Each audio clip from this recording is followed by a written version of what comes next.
Also playing to crush Chaos Latin Gamers. The LatAm rivalry lives on. If they start with a loss as well, that Game 4 is going to mean even more. They want to get that win to buffer it out.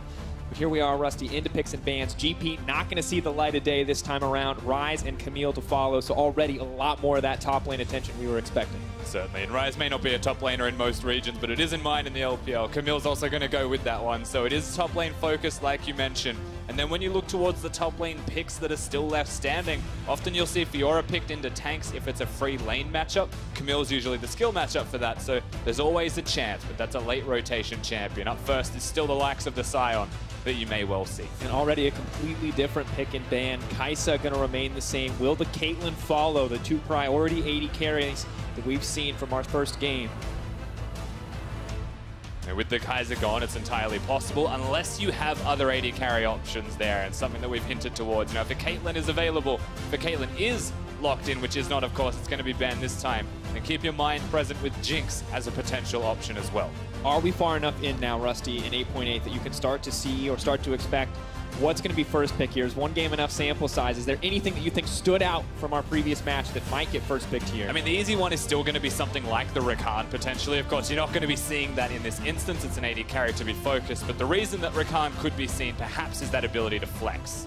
That's one of the major strengths alongside that. Something like the Sion as well can flex in 2 roles. It's stable first picks. It's big things that your team can lock down that helps the comp. And VAR is going to be locked in for White Lotus, first pick of the draft for Rainbow7, giving him priority there on a bit of a comfort pick. But multiple 80 carries open and available. Rakan going to be locked in on the opposite side for Ascension Gaming. Do they follow up with the Xayah here? Or are they going to mix it up? Are they going to hold on to that 80 carry pick for just a little bit longer?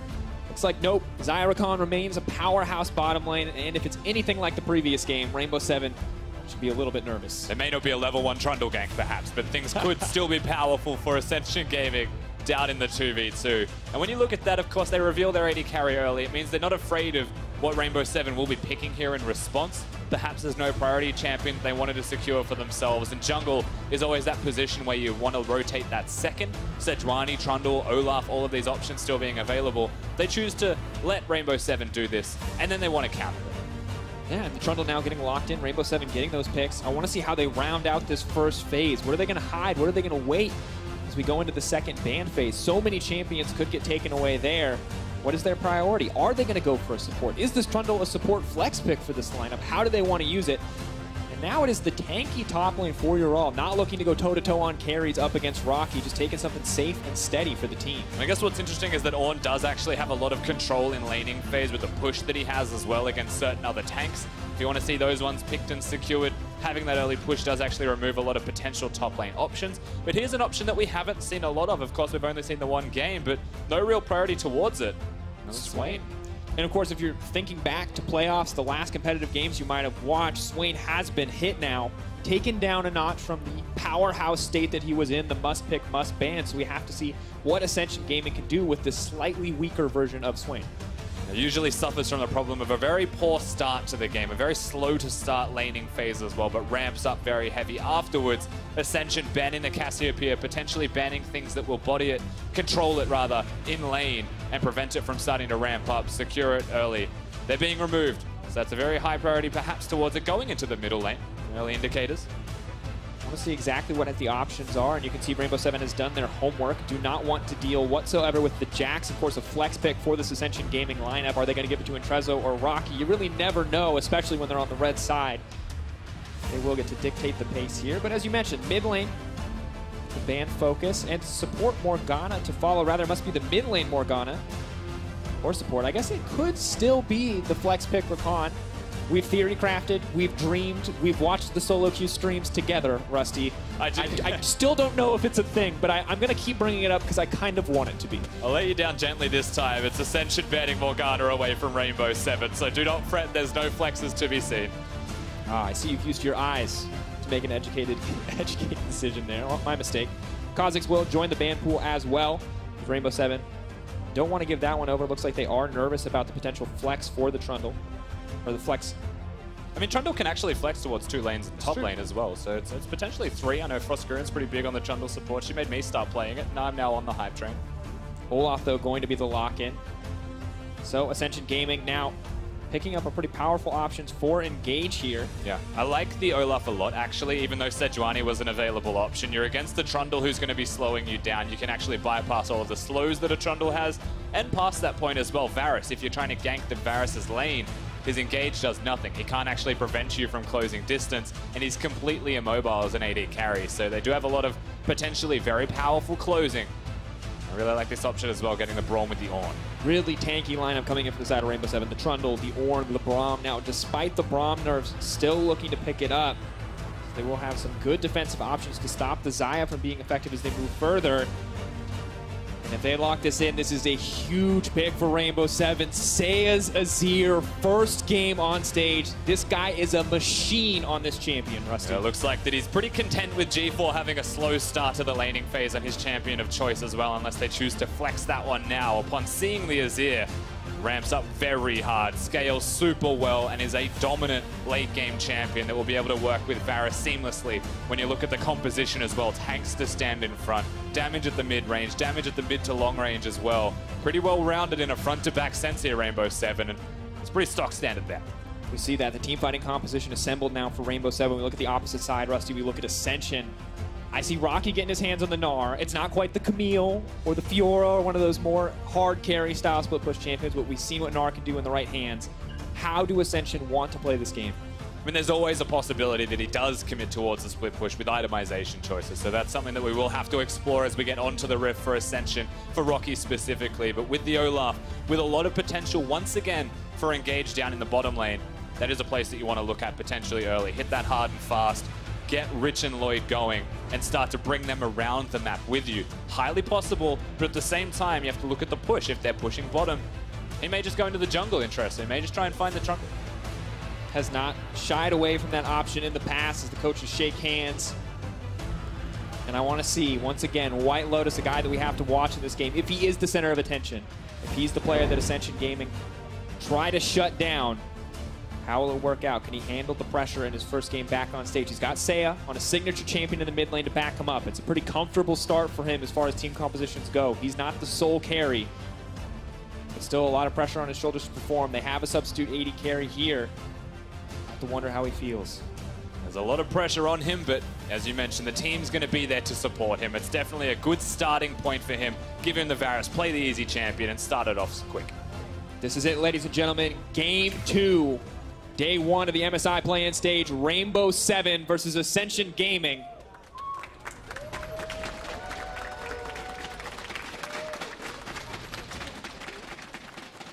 Now hitting the Rift, the Blood Moon high in the sky. Observers already telling us what they expect from this game. A lot of action, Rusty. I wouldn't have it any other way. I actually get very frustrated when there is no action. Again, I cast the LPL. I was going to say, LPL casters, man. Can't handle the slow games. Well, don't worry, Rusty. I don't think you will have to deal with it, because we have an Olaf, we have a Trundle. We have all sorts of initiation on both sides. I don't think anybody's trying to play it slow and steady this time around. No, you just have to look at where they start that off. Where does the pressure initially come from? We spoke towards perhaps where Entresso could go. Opportunities pretty much everywhere on the map for him if he's looking to gank, and he could invade into the jungle if he wants to find Odi. That is if his lanes have push, and we mentioned that he'll probably be on the bottom side of the map if he's going to invade, just because they have a more guaranteed amount of push available between Xayah and Rakan at level 1. For the side of Rainbow7, it's just about scaling. You've got the top side. You could work with Jarol. You could actually fight down in the bottom lane as well. So actually, I'm more curious to see where Odi goes opposed to Entresso. We can see both junglers now starting on the top side of the map. Could look for some kind of early aggression. Rocky actually going to play aggressive here and move in, try to harass a little bit. Just a little bit of damage for free on Jarol as he leashes that buff. Still don't know where the junglers are going to go, but they could path top to bot side. We'll see what their decision is. A single camp clears from Odi and full camp clears from Entresso, as you will want to do on Olaf as well. Get as low as you can, clear as fast as you can. Usually does not indicate that he's going to be going for a gank on his first clear, however, if he finds himself as low as he currently is. So very different starts between these junglers, even though they are on the exact same side of the map working from top to bottom. Of course, low mana bar as well, a little bit difficult. Does look like he's going to path over to that blue buff. Try to make up for it, of course, with the blue buff. Basically infinite sustain, infinite clear for that Olaf, but as you mentioned, never really gets back to full health. Kind of hits that equilibrium point around 50 or 60% health and just stays there. Hovers at a point where he can clear the jungle, doesn't necessarily want to take those fights. Scuttle Crab control is also a very big deal for most junglers and places that you'll tend to see them fight over. And with the mid control that is present for Seiya, with his hovering on the top side of the map because of the vision, I think we'll actually see Olaf get the upper hand, I should say, on this bottom side. We talked about push being very important to enable these junglers to kind of play aggressive in Trezzo especially, but Swain, the nerf that came through, nerfing that Death's Hand cooldown early game, really does make a difference. Really means that he's going to struggle to keep up with Seiya's wave clear here. You never know when an Olaf walks into a pit if he's going to try and take that one on. It's always a possibility. It's an Infernal Drake after all. Not to be the case this time around, and they are a skirmish-based team, Ascension. That's the thing that you'll have to remember as you watch them continue to play here. They love their skirmishes, they love their 2v2s. They don't necessarily need to take the big 5v5 team fights. They get the leads first through those skirmishes, so that's a place you will have to look at. It's very good to gank for Anar, especially when he hits 6. Same thing applies to bottom lane, and when Swain starts to scale up, they could see some quick movements. It could be in Trezzo. I actually would love to see Rich get out of lane. You want to see exactly what he can do. The recon, the mobility, we've talked about it. How efficient it makes him at ganking, especially when paired with the Xayah, or setting up the plays for someone who wants to gank for him. And for now, push on the top side, push in the bottom side, mid, the only lane suffering. So Ascension have at least 2 of those lanes pressing forward, but it doesn't really feel like they're set up to gank anywhere at the moment. No, it doesn't actually. There is no real feeling of wants to gank in any respective team right now. They're actually very content with their farming. Oddie is the first person to make a move. He doesn't have any jungle to take in this position. He's just securing some vision. He's also going to see the Scuttle Crab. It's not belonging to him. So this early pathing, this early movement from Rainbow7 does feel like they're taking the first steps to setting up the play when it happens. And right now it is happening bottom. Audi with some creative pathing to work his way to the bot side. Lloyd and Rich could be in trouble. We may see some flashes burn here. They're a little bit too comfortable on the bottom side. There's the pillar. Lloyd may just have the flash right out, but immediately the flash right back in. The Braum has already parked the passive. That's the stun going down, and yet another bot lane first blood coming through at play-ins. Brilliant work from Oddie, frankly. You saw him dodge around the vision, place it of his own as he goes through. He doesn't hit the scrying orb as well, so does not reveal his position on the map when going for this gank. Completely free. Good communication from Rainbow7 to clearly acknowledge that there was no vision available. And then, of course, they get the stuns off onto him. So super well done from Getthix on the backside as well. Hitting that Q, locking them down. And you talked about the Olaf being the guy who constantly threatened the early Drakes. Well, Rainbow7 aren't going to give him the chance. They're going to take this one away for themselves. 1 kill and a 5-minute Infernal Drake. Maybe not your dream early game dragon, but definitely a strong thing to have overall. Yeah, definitely a great start here from the side of Rainbow7. They are going to be the favorites coming into this. They've been touted as the best in the group. So don't forget that when you come into this, if it looks slow, you'd expect that that starts to favor the best team regardless. And with an Infernal Drake at 5 minutes in, that's super early for a scaling team fighting style of dragon. Composition's going to relish in that fact as well as they get later and later. And the next thing I want to see, Rusty, is what itemization is White Lotus going to go for? 37 CS and a kill, good amount of gold in that inventory. What's he going to opt for here? What does the new Varus look like on patch 8.8? How does he want to play it? Yeah, see, that's the thing. Usually there is a variable amount of builds that you can go towards now with your AP potentially options there. The Nash's Tooth always a threat that they could be going towards. But when you look at the composition, there's no physical besides him. So if he's going to commit to any kind of build, I would like to actually see the Guinzoos in a rapid-fire cannon style of AD itemization from him. Though every Varus tends to do as they feel it out. Item builds are often a lot of based on how it feels for you to play. And the good news, of course, for the side of Rainbow7 is if they're worried about, only having magic damage. On the opposite side, Ascension doesn't really have a true tank. They have Olaf, kind of this pseudo-tank, a similar thing with the Gnar.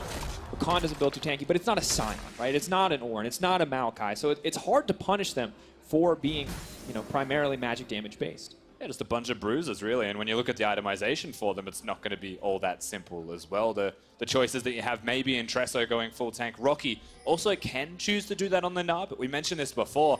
May trend towards split pushing. Wants to be a big pressure point, big focal point. It's not an easy thing to do as in Trezzo. Coming in. Ooh.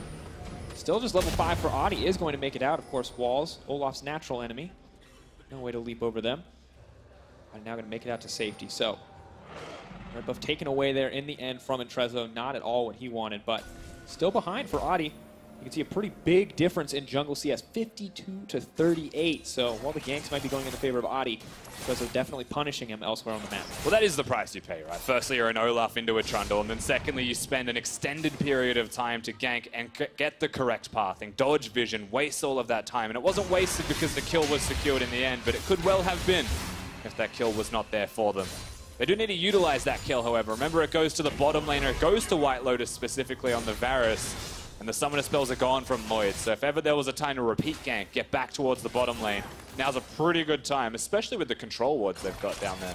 And while we haven't answered 100% what the new Varus build is going to look like, we see it at least somewhat similar to the old build, the double daggers and the boots too.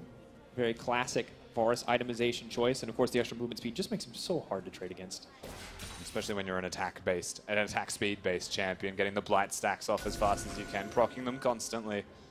And Zaya Rakan, whilst they need to go forwards, they need to actually lock you down to deal the damage. That's pretty much in the wheelhouse of a Varus who wants to stand and deliver from close ranges.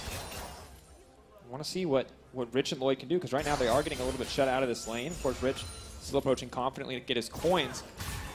See what the options are at level 6. It was a huge catalyst in the previous game for Action. See if it'll be the same this time around for the bot side. The scary thing again, though, is there's 3 control wards placed through the jungle of Rainbow7 on the bottom side of the map. So when you look at all of that vision they have, whenever a wave is cleared in mid lane, as an example, and he just disappears from the lane, currently just hiding to the side there, they don't know where he is. They have to assume the worst, and so they have to play defensively. They've got no summoner spells on Lloyd. What is he going to do if he's caught out of position then, right? Just dies. So with that respect does come that they slowly lose the lane more and more until it starts to be a noticeable difference. But for what it's worth, in this situation where they're constantly being pressured out, Lloyd's kept the CS difference. He's actually doing very well for himself for farm. It's a good look overall, and you can see the rest of the map still doing quite well. Rocky maintains some pressure on the top side of the map. An interesting itemization choice coming in from him, winning the CS battle, Rusty, and going for the Cole. We talked about split pushing Gnar versus maybe an alternative build choice. Does Cole tell us what does Cole actually mean here for Rocky? I mean, there's certain kinds of players, Dracos, that will just go Cull. And I think Rocky is one of those players. Marin is another one. If you cast your mind back to whenever Marin plays Gnar, he does his abstract things, but that is just him as a player. Cull is pretty greedy, and he knows that he's against the tank, so he's pretty content with just farming for another 100 CS. You know he'll get there regardless anyway, right? So it's not completely inefficient, but he's not going to have item spikes anytime sooner as a result of that. It does slow them down. You may not want to be team fighting. May not be the case, but you got to give some credit here. In the meantime, to Rainbow7's bottom lane, you see Intrezo there, ready for the gank, trying to bait. Rich even stepping forward to try to look tasty, but Rainbow7 no. They don't need to take any risks here, just taking their time, just backing off. It's actually like a game of noughts and crosses down the river now. The control wards are still there, but everywhere that there isn't a control ward, there is a regular ward from Ascension. They are trying really hard to not get ganked, really hard to not get exposed, and consistently just trying to scale up further and further, get to their big item spikes, and perhaps they can find a window of opportunity. The composition wants that as well. Last game, we had an extended laning phase, seemingly because both teams wanted to extend the laning phase. This time, it just feels like we're not getting as much action, and both teams are just content in their respective lanes, scaling up. But who does this actually benefit as we come to the mid-game? Who's actually happy to just have this kind of lack of early aggression or objective contesting going down from either side? I mean, for me, specifically looking towards the mid-game, like you mentioned, I think it's actually just super contextual. There's a Gnar that'll team fight in the mid-game. Massive impact if he's able to get that working, so does the Azir is good in the mid-game, but continues to want to scale up further and further. So 3-4 items, it may start to favor Rainbow7 just that little bit more. That's where Varus is strong, however, so he's able to circumvent the weakness, perhaps, of the Azir.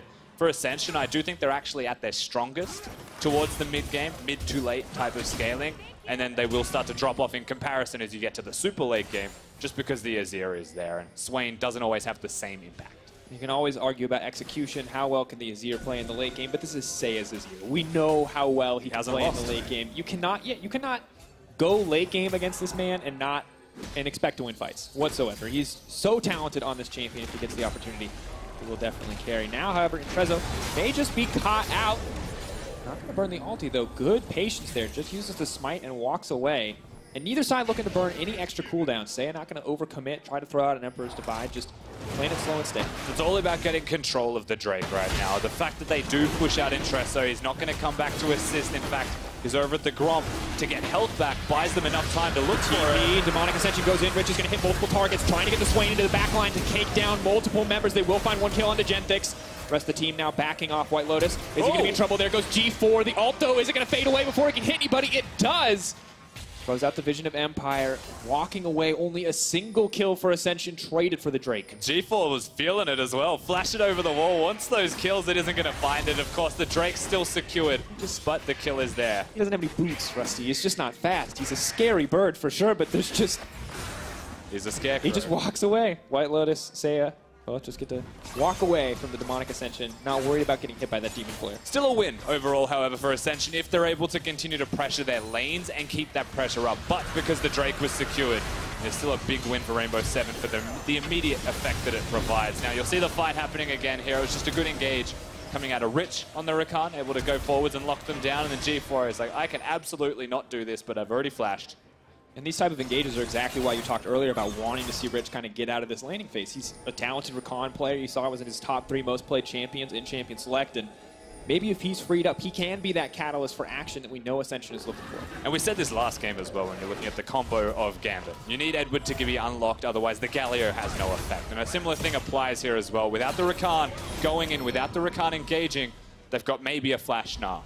They've got perhaps, if Swain hits the E, can lock someone down and pull them back, but that's not even fully committal. It's super reliant on Rich getting everything done.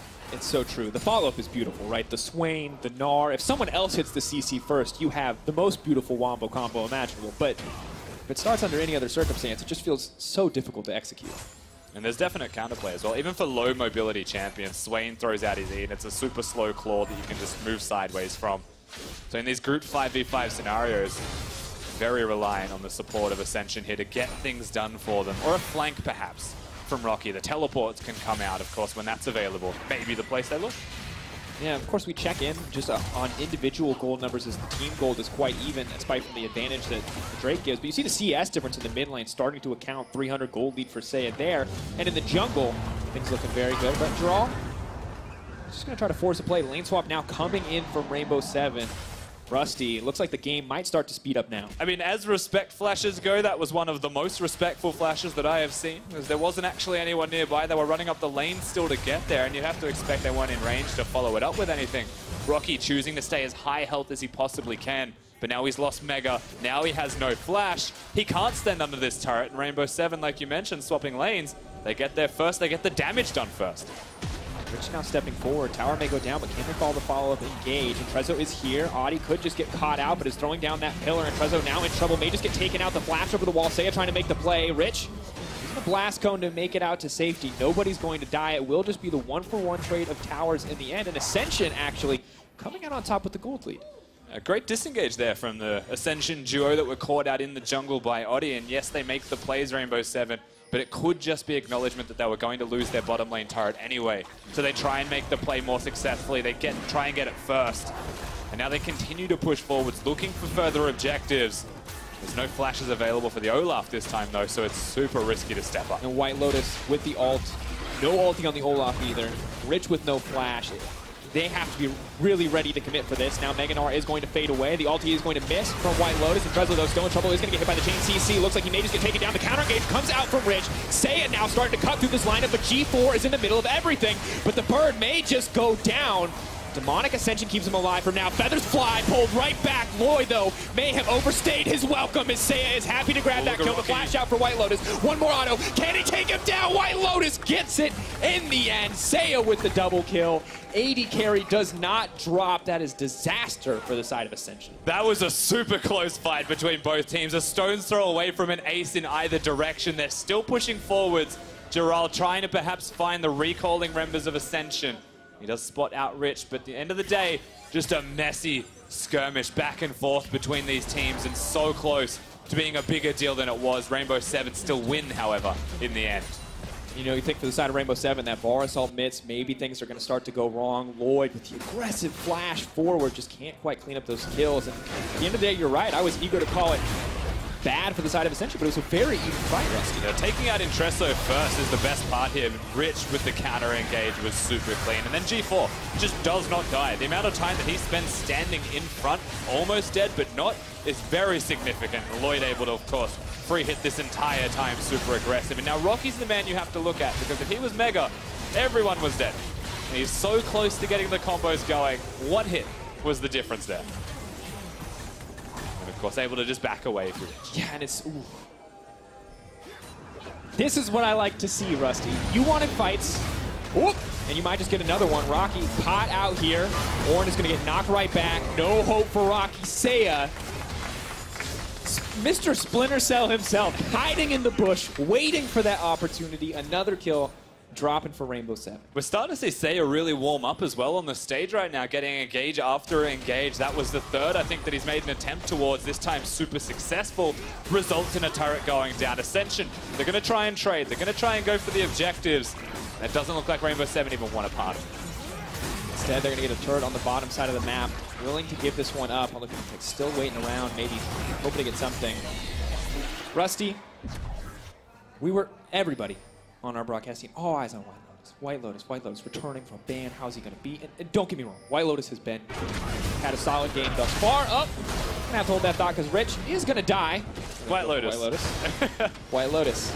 But Seiya, I feel like, is the man we have to talk about. White Lotus was flashier last year at Worlds, but Seiya has been a rock for this team. The Mexican Faker. This guy looks so good right now. When you look back through his history as well, you realize that in 2013 he was winning tournaments. That's how long he has been the best for. He's been a part of every single roster that has won the Latin America North region. He's a big part of their success as well, and White Lotus is exciting. It's definitely a player you have to continue to look towards. He's taken my advice as well. He's gone towards the build that we suggested, the AD build. Seiya is still someone that makes the plays happen. They're a part of the dynamic duo of this team that always finds success. And now on the opposite side, we look at the people that we really expected to be successful. Trezzo and Rocky needed to be core to this team's success. They haven't found that opportunity yet, Rusty. We see 0-1-2, 1-2-3, not the score lines you want from the players that you expect to build leads for your team in the early game. You know, often when you see tournaments like this happen, a lot of the meta actually starts to forge itself within the first 2 days. Different groups, perhaps priorities on different things. But the one thing that has always remained consistent and has always been a strength, even through the years of these tournaments existing, is how important the jungle role is to a team's success through a play-ins game. And when you look at Intresso, he hasn't had a bad performance in the jungle, but Oddie's got ganks off. Oddie's been a little bit more successful in getting his lanes going. And that has always been the biggest role of the jungler in these tournaments throughout the years. And you can see the individual advantages that Intresso got for himself. The massive CS differential that he had in the early game just hasn't amounted to much because they haven't been able to use it very well whatsoever. And that's really credit to Rainbow7 for not letting this Olaf take over the game with his individual gold advantage. And now you can see Rainbow7 pretty comfortable dictating the pace of this game. They're the ones pushing out mid lane. They're the one laying down this vision. And kind of it feels like getting ready to say, hey, Baron is on the menu. You're going to need to fight for it. And unfortunately, Xayah is also on the menu immediately. Lloyd taken out. Another great pick there by the Rainbow7 line. And a funny interaction as well for those wondering why Lloyd didn't just choose to back away. He was still rooted in place. Even though he used the Xayah ultimate, the Varus ult had connected, so he couldn't walk backwards and then just came down next to a Trundle Pillar. Was stuck. If he had tried to walk backwards, yes, the Trundle Pillar still counts as terrain there. And despite the fact that Xayah is in the air, can't actually go over stuff. It's a little misleading. It is actually quite upsetting. At the end of the day, they still kill Lloyd. He didn't have flash. It's almost available. Could have kept him alive. It's not the Baron, though. Remember, we're only 20 minutes into this game. That's still very early to be looking at the Baron as an objective. Not worth the risk. Even a 4v5, Baron definitely a stronger fifth member for Ascension than anybody else right now if they do try to test it on the side of Rainbow7. But across the board, kind of just slow, steady gold leads being incremented on top of the triple dragons. Double Ocean. So nice for Ural to have on the bottom side of the map, Rusty, because I feel like Rocky, he wins little trades, he can keep trading as much as he wants, but Ural disappears for half a wave and he's full health again. Yeah, it's definitely going to be a big deal down there, especially once you hit the Mega Gnar and Jarell starts to step forwards, trades, and has the Grasp of the Undying as well. So at all times in the game, down in that bottom lane, pretty happy camper. There's Jarell. Rocky's just going to be looking perhaps more towards the team fighting, but then you look at his items, and he's not at all. Not interested whatsoever. Black Cleaver, recurve bow. Maybe a Wit's End. Maybe a Lunix. Could be Guinzoos as well. We've been starting to see more and more Guinzoos Rageblade. Is definitely an option. A little bit of a ways out. Of course, the initial chain released is a more cost-effective item, although they did change that recently as well. 3,300 gold, so still a pretty expensive second item to pick up, but Cole helping him get closer than ever. And it's grim for Ascension because we just saw them use their Rift Herald Rusty on the mid lane just to get Baron vision, just to clear out, to have a little bit of semblance control over that area. And Rainbow7 just push right back, take control right back. Luckily, the Scuttle Crab not going to be deleted. We'll take a little bit more time to get that away. I will say, however, that they have just hit big item spikes. So when you look at their relative strength, it's only 1,500 of gold the difference, and it felt like the control was pretty comprehensively in favor of Rainbow7. But now the tides do actually start to turn more towards neutral again, where Ascension can afford to step up. 2 items complete on every carry. Their jungle position's also gone for the Righteous Glory. They are pretty set, as long as they look at just the 4v4. If they can keep both Rocky and Jarl out of it, I'd actually still be okay if I was Ascension. And just if they get the opportunity to lock down a single member, maybe pick off one of the 2 carries, they're going to be in an excellent spot. But for now, the battle is not about finding these picks. Right now, it's just about vision around the Baron pit. And I was going to mention that perhaps it's a good idea to 4v4. But now that Rocky's completed his second item, he's actually quite strong. So there is an opportunity to bring in the 5th player and start to have a bigger impact. It has to happen in the next couple of minutes, or you start to see more items done. Audi getting aggressive. Seiya getting hit by the Vision of Empire, give G4 a little bit more health. And Audi's ult's going to fall away, so ultimate cooldown burn there, not a whole lot traded back. Not ideal for Rainbow7, but does give them a little bit more pressure on the top side of the map as the remaining members of Ascension head to the mid lane. Not the most impactful cooldown you would say from Audi, but at the same time, that means that Trundle is actually susceptible to dying very quickly as a team fight breaks out if they lock him down. Remember that it is Azire and Rakan. You're seeing them on your screen. If they choose to engage, the damage is very high, and so is the amount of crowd control and how quickly they can go forward. So there's always a chance. And that chance is actually all it takes. Now the 4v4 you're talking about, as Ornn is forced to kind of occupy that bottom lane indefinitely. The question is, how strong is this Gwynts who's actually going to make Rocky? Does he actually have enough pressure on this bottom side to start threatening your all in these individual 1v1s? You know, often one of the biggest strengths that it does provide is that it may change the itemization choices of your opponent top laner. If you're dealing more magic damage overall by having double procs for Hyper or something of the likes, then it changes the item choices of your ult perhaps. And that changes the face of the team. So there's always a chance that Rocky doing this benefits Lloyd the most, as he's going straight towards the highest damage AD build possible. Of course, you also have to respect the potential for Gnar if he does, you know, go mega on the back line after getting the CC off, turn mini, that he can be that really big cleanup threat. It's a lot of what ifs though. Let's see if Trezzo actually making his way out of this one. The disengage does come through. TP burned on the side of Ascension just to keep that fight from happening. It was both teleports actually by Rocky and by G4, and both cancelled. So Rainbow7 get the best possible scenario there just by pressuring forwards, and a single Trundle pillar once again is able to force these things out of Ascension. Actually sets up the map to be so well controlled by Rainbow7. They can just press forwards once again. And now Seiya, they have so much control on the map. He just gets to sneak his way over the pit. No vision. It's going to see him at all. And it's number 3. That's Ocean Drake's go, so they are very happy with that. And this is a pretty tough situation. Normally you're kind of scared when an enemy jungler has Warmogs, you know, it means they can start the Baron and back off. Well, Triple Ocean kind of function a little similar in terms of what it's going to provide for the team, but Audi just continuing to threaten here. Rich hoping that maybe the Trundle was isolated, but sees the rest of the team there and available. Now G4 working his way into enemy lines, but has to be careful. The team is not there to back him up quite yet. And as Gnar continues the bot side split push, we'll start to pull back. I think the face of what these setups actually look like for both respective teams now completely shifts. With a third Ocean Drake being locked down, Rainbow7 don't need to all-in engage anymore. They can just poke. Like you mentioned, baiting the Baron is a perfectly fine option for them. And so is trading health with their opponents. No lifesteal, no sustain to be seen from them. There's no Sorakas or Namis running around. It's a Rakan Q as their major source of healing. So if they poke, if they both lose half health, Rainbow7 win.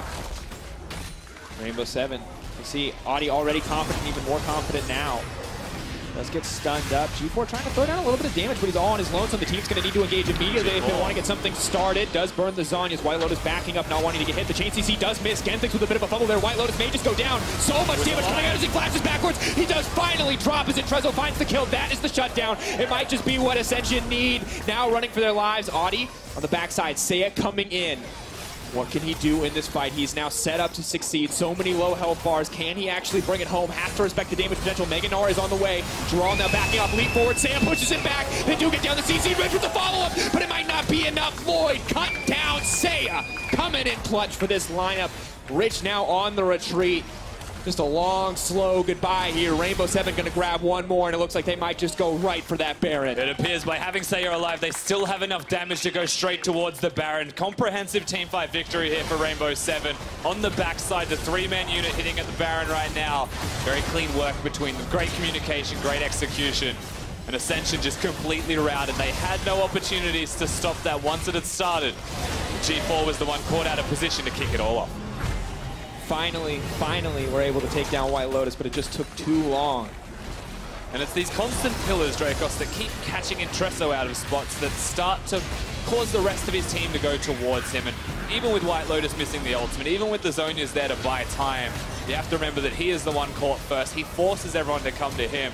And White Lotus puts in some serious work. He was half a second away from perhaps surviving there and giving them the clean team fight, but still they get him down. Ascension are able to navigate their way around the disengage to get trades, and from this point you know full well that they've got nowhere to go. So they have to try and desperation fight, but Sayer's got the ultimate as well, so he's able to keep him back, keep the distance there, and just win out the rest of the team fight. And for a brief moment, it looks so good when they get the setup, when Rich hits, you know, the knockup on the 3 remaining members, but there's no Xayah all left. She can't get close enough to throw in the auto attacks, and unfortunately, 2 of the people you're hitting are incredibly tanky. Giral and Audi, so strong, but you can see that just the difference between the Swain damage and the Azir damage in that fight, Rusty, is immense. Yeah, that's what happens when a Swain spends most of the fight just trying to survive, not trying to lock people down. Didn't really have the same amount of impact. Whilst Lloyd tried his little heart out to get that team by 1. Was not enough in the end. Now White Lotus and Saya playing very far forward, very confident. Could be bad news. Does force out the early ult from Audi. Predator now used from Intresso as well. Kind of playing on the edge here. Draw maybe going to look for the engage. Magnum comes out, gets multiple ultimates here. Traded now for the Hourglass cooldown, but that's a long one. Maybe not something that G4 wants to give up so easily. And Rainbow7 just playing on the edge. That triple ocean we talked about, they just do not care. They will go down to half health and happily walk back at full health 10 seconds later. Yeah, exactly right. So they'll continue to push forwards. They're only looking at one lane. They're not going towards mid lane. They're not alternating and pivoting with vision control. They have decided that this is where they will stand and they will fight you constantly until you give them an opening. Whereas Ascension, they are trying super hard to prevent them from getting any kind of access. And Azir and Navarra stepping up to hit the turret is not that safe. Difficult spot to be in, but you see Rocky just trying to stay on the edge of Meganar, ready to threaten that counter engage at any moment, but he's up against that pillar from Trundle. He's up against that wall from Azir. It's going to be very difficult for him to get the execution, but Rusty, if he finds his way into that backline, gets that multi-man Gnar ultimate, maybe they can turn this fight back. The hard part here is the lack of flash for Rocky on his Gnar, so it has to be a jump forward. Horn once again comes out, trying to zone them all off. G4 does get hit. It's a slow, steady siege. The double knockup. See if they find the follow-up. Right now, it is just going to be backing off. Still the slow siege from Rainbow7. Not looking to overcommit to this, despite connecting everything. And Saya backing off with the rest of the team. Happy just to get the inhibitor tower. Not looking to push for more. I mean, it's a very simple process from Rainbow7. I do appreciate the reservations from them as well, knowing full well that they are ahead, but they're not ahead by enough to just commit to a dive blatantly and just give it a crack and see if it's going to be successful. They play slow, they get the turret, they reset one more time, spend the money that they've just earned by having the Baron. Make sure they are as strong as they possibly can be for item spikes when the next fight comes across. It's just a difficult spot to be in. You see the Masterwork items starting to come in as well. Say with the Masterwork Death Cap, the Masterwork Abyssal Mask as well coming through for Viral. It's Rusty, it's definitely been a closer game than what we saw in our game 1, but Rainbow7 are starting to just take absolute control here on the back of one really well-executed fight. Yeah, I mean, the simple way to explain it here is that Ascension are by no means a pushover. They lost to a bit of extra cleanliness from Rainbow7. You cast your mind back to the original gank as well that you saw from the Trundle. The best example of it. Odi is hyped up as a jungler, and you got to see the best example of why he is. They go for the picks. They've acknowledged that Ocean Drakes allowed them to play the game slowly, whereas Ascension on the opposite side are just kind of left responding to everything that R7 did. And their biggest team fight damage threat right now feels like it is Lloyd, but 1, 4, and 5, definitely not the scoreline. You can see that Rainbow7 have been so effective at shutting this guy down, not giving the more veteran members of Ascension the time to deal damage in these team fights. And Trezor, though, looks he may have found a fight. I think looking for the follow-up, holding down on the pillar. Audi could just be the sacrificial lamb here. They're pulling it back into everything. Orin ulti is going to come back. Looks like Audi is going to fall. That's a shutdown for Ascension. Just one pick, however, in the end. That's a great pick to get, though. 50 seconds without the jungler of Rainbow7 on the G4 again. Forward, once a little bit more, is going to manage to land the knock up. The chain CC starts to come in. Rocky, will he get Mega Gnar in time? White Lotus does so much damage. They're going to try to make their way out to safety. Can they get anything else? Multiple members going down. G4 going off in the front lines. White Lotus, goodbye! As he just gets taken out of that fight. Ascension are firing back. Seiya's just trying to get something back for this Rainbow7 lineup. He's looking for the kill here. He may actually just get it with the damage he's got, but not to be seen. Ascension on the bottom side of the map, knowing full well that Seiya is where Rainbow7 are powerful. If he's not there, you fight. You go aggressive. You go over the walls, flashing forwards, constantly acknowledging when they are strong, does actually keep them in it. And this is the quintessential aggressive play of Southeast Asia, Rusty. This is why you can never count the Gigabyte Marines out. And this, always have to respect this. This actually starts with Azir on the top side of the map, running towards mid lane. There's no chance to help the rest of his team by the time that Audi was already dead. And from this position, you never expect them to flash over this wall of your G4, perhaps find the targets. But he does. He absolutely does. And he locks down two, actually, with that as well. Rocky's able to go forwards. Blast Cone for Lloyd as well to get in and remove White Lotus from the start of that fight. It could have been a lot worse for them, but they are all committed to the exact same play. They've all fully acknowledged that they're going aggressive. Whether it's too much or not enough, they do it as a team, and they find success through that. Worked out so well. A lot of major cooldowns burned. The flashes. Lloyd, G4, Rich, and Trezzo. Only Rocky, who didn't have the flash available at the time, doesn't use it. But now with the Gnar flash available, with Rocky ever present on that side lane, maybe this is the moment where Ascension can start to come back into the game, take control, because they're against 5 dragons. So Elder is a death sentence, and it feels like Baron is a death sentence. So Ascension really need to play this one cleanly from this point out if they do want to find a win. It's actually a lot of Drake. Yeah, that's rare that we see that many Drakes, right? You have to take one so early. Teleporting out. Can they now stop? so as Classic does manage to make it out. Seiya doesn't want to risk a flash ultimate just in case he was able to miss the timing. The teleport had already started, but the teleport is now gone from Rocky. So G4 is then person that they have to then designate to the side lane control. And Baron up in 10 seconds means that teleport is very costly. And, you know, we saw earlier what happens when you commit multiple members to the side lane. Normally at these late game points, it means that the enemy team just gets a free pass onto Baron. But Rainbow7 so far ahead and with so much control over the area that Ascension really couldn't respond to that play whatsoever and do just sacrifice the TP without getting anything in return. Certainly do. And of course, you can see the damage dealt in this entire game. Swain is the one that sticks out like a sore thumb, frankly, when you compare mid laners. And Seiya is only going to continue to get even stronger as the game progresses. That's what you have to draw your attention towards. 5-1 and 3. Super scaling. G4 though, what's interesting about this as well, his damage hasn't been high. He's been making the plays that are necessary. He has been flashing a Swain to get engages that no one else is willing to do. But sadly, Rusty, all those plays aren't going to amount to much if it means that this Baron is going to fall to Rainbow7 uncontested. Now Rocky's coming in on the side. There's G4 in the middle of everything. They're trying to get this fight going. Exactly what they wanted, but Rich is immediately taken down. Rocky is in the back line. White Lotus gets taken out. Rocky coming in clutch to kill the carry. G4 alive and untouched. Feathers fly, but Seiya not going to get stuck up. We'll need to make a hero play to bring this one back. Rocky just wants to take down another kill, but a massive win for Ascension Gaming. Rocky had the flash and chooses not to get anything else. They'll take the win. The Baron is a major victory for them. And they actually just let Rainbow7 do it, teleport in, and take the Baron away from underneath them by team fighting on top of all of that. Lloyd is really starting to hit a point where his scoreline does not reflect the work that he is doing to continue to carry them through this game as well. And honestly, Rocky just so strong at this point that no longer can Rainbow7 get away with how they've been playing these fights earlier in the game where they didn't play as a full 5, where they came in from different angles. You saw what happens when White Lotus is left alone for 2 seconds with that Gnar. This is the Baron that gets started. Note that it stops at about 4,000 health because the teleport is there, but it's already too low. From this point, the fact that it's at 2,000 and only regenerates 1 extra 1,000, Intresso's in the pit. That forces Trundle to have to go in and 1v2 them. Swain can just sit there and deal AoE the entire time, and Rocky is able to find White Lotus. The Quincy's Rage Blade, of course, getting those procs off sooner rather than later. Make sure that he's able to execute that one, and Lloyd aggressively, of course, going towards the front line, preventing one more time Seiya from dealing the damage that he needs to do for them to win the fight. They are zoning him away. Zoning him away completely, and you can see a scattered Baron call costing Rainbow7 so much. They still have the Drake advantage, absolutely, but the gold lead now safely in the favor of Ascension, and that's only going to continue to grow as they put this Baron buff to use. 3 Ocean Dragons will help a decent amount here for the side of Rainbow7, sustaining against the Baron push. Of course, even having a Warmogs available for Horn means that in off waves, in down times, they'll stay at full health regardless. It does need to be something a little bit more committal from the Ascension roster. They can't just sit there and poke. They lose those in the end. Now it's the Elder Dragon. A catalyst, an arena for both of these teams to fight, and the stakes are so high for Ascension. If they get this one, it means so little, but if they lose it, it means everything. They're definitely not out of the woods yet. We already talked about the scaling. Seiya, the Azir, a team-fighting monster in this late-game state. Things do not get easier for Ascension Gaming. If they want to win, they're going to have to start that path now.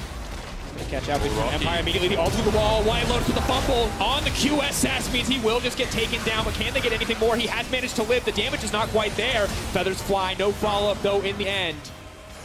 White Lotus coming back. They want to get the follow-up. They will manage to take him down. Lloyd takes him out, but G4 drops as well. Lloyd now caught behind the pillar. He has to flash out to safety. Can he continue to auto-attack? Is going to get it. Such a close fight in the end. 1-for-1 exchanged mid laner for AD carry. And so clean from Lloyd to ensure that after the Guardian Angel was gone, White Lotus would still be locked in place. They keep him down. They kill the AD carry of Rainbow7, and now, whilst they may not be the healthiest, they still press forwards towards the Elder Dragon. They want Rainbow7 to come to them, but they're regenerating from the Ocean Drake. This is so risky. Gnar on the backside again. One more ulti may be enough. Doesn't have the cooldown quite yet. Doesn't have the rage either. And you can see the Ocean Drake still ticking away on Adi, still healing up. Ascension are playing with fire. This is their last stand. It looks like they're committing to this one. They still want to keep the fight going. Seiya's locked up in the backside immediately. The damage is now coming in for Rocky, and that's the shutdown onto the carry. A beautiful fight from the top laner and AD carry of Ascension.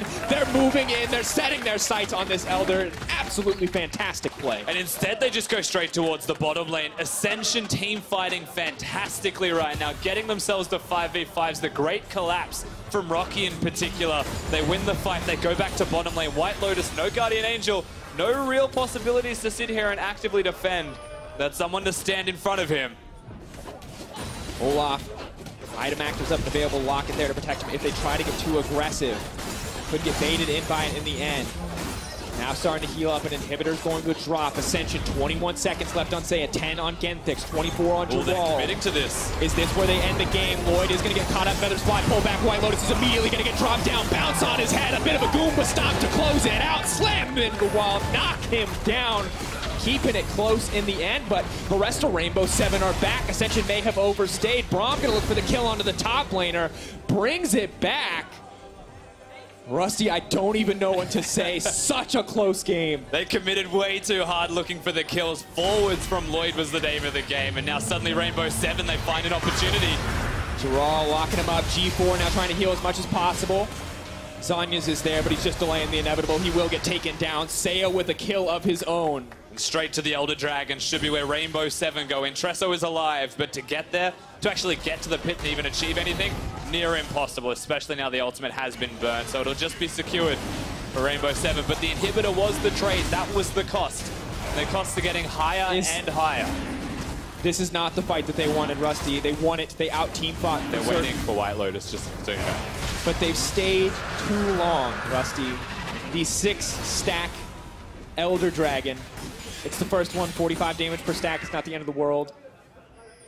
Before, you know, 4.5 oceans, jeez. Yeah, you stack that one up. It's a lot of healing and regeneration that I think you're going to get for yourself there. Everyone's a Garen now. Yeah, happy campers either side of Rainbow7, except for the fact your inhibitor is gone, and we get to see the fight that does kick this one all off. It's Rich, frankly, one more time on the Rakan, navigating expertly. Lloyd was dealing damage, but Rich is engaged. No QSS is able to ever stop a Rakan from putting the full combo on. You QSS the charm, and then suddenly you're still knocked up regardless. And at this point, Lloyd steps up, goes forwards, but he's tanking both turrets. So there's no real way out for him here. And Lloyd was the necessary feature to end the game, to hit the turrets, to deal the damage, and to actually follow up and kill Odi.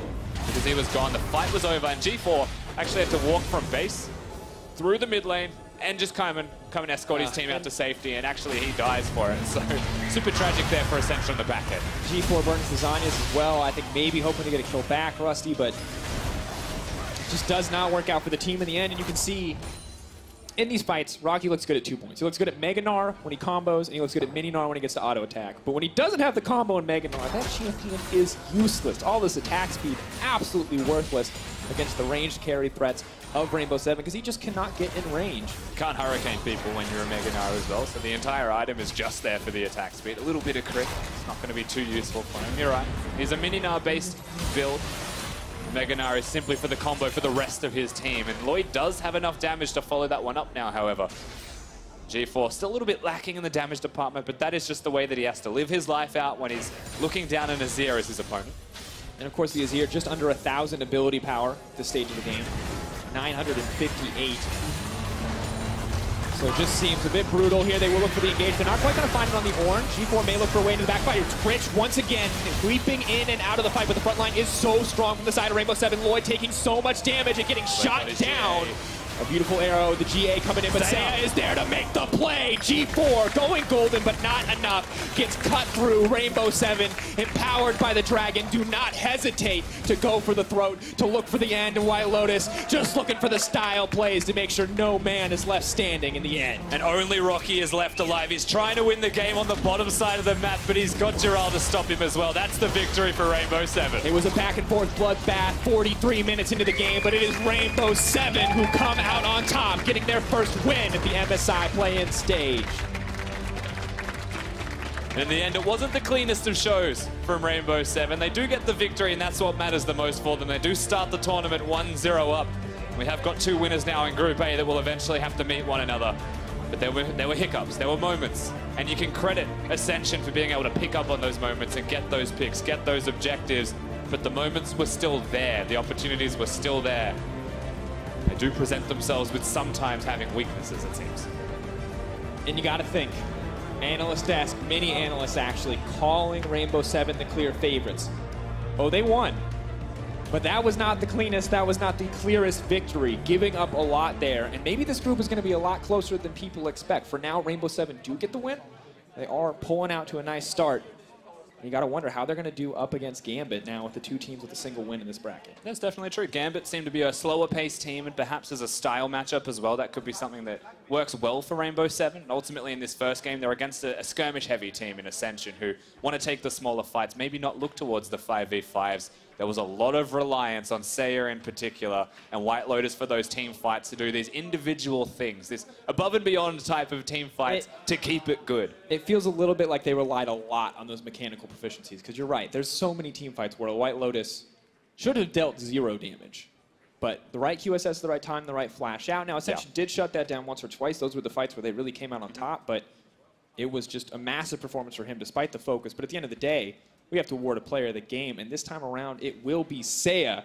You said it yourself, Rusty. He was at the crux of everything in those fights. The beautiful walls, the close fight there near the Baron Pit to really swing it back in the favor of Rainbow7 once again. It was a good look from the guy. And I mean, quite simply, if he wasn't in the fight, they lost the fight. That's how important Saya felt for the team, not just as the composition, but him as an individual. His decision-making as well was very sound, and we only really saw good things from Saya when he was unlocked to be free. And you could already tell that a trend was stop him from being free at all, keep him busy, and don't let him do it, or we lose, was Ascension's game plan. And I love it because so many of the fights around the Baron Pit were Lloyd as the Xayah ulting, just to tell Saya to back up.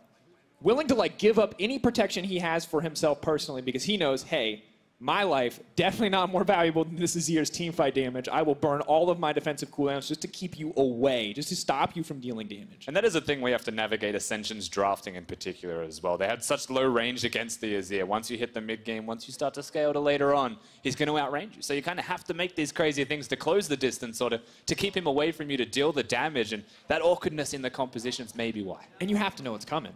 I mean, this is his signature pick. He was 6-0 on it. Now, if you look, here's 1-0 on the stage so far, and you have to wonder, is anyone going to give this to him? Maybe Ascension thought, hey, in the mid game we can outplay, and they found some fights later in the game that were good for them, but it definitely felt like great recon engages were the core of anything happening there. Yeah. However, when we return, Pastry Time checks in with White Lotus to get his thoughts after that win. We'll also look ahead to Game 3, where Ascension Gaming return to the stage versus Gambit Esports.